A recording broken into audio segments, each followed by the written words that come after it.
ni wowe umpumekesha mu nzira zanje zose,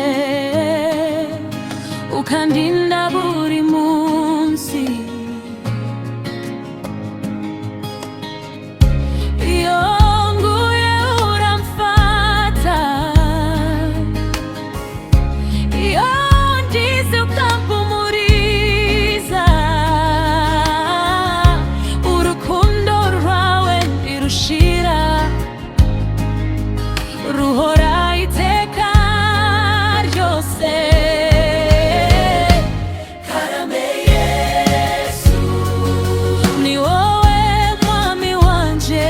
Karame Yesu, ni wowe mucunguzi.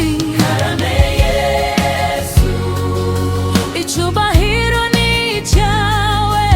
Haleluya, haleluya. Izina ryawe rihimbazwe.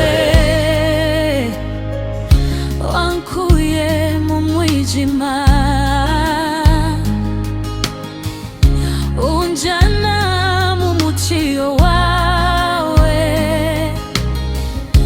wanshize mu mahoro, unyuzuza ibyishimo.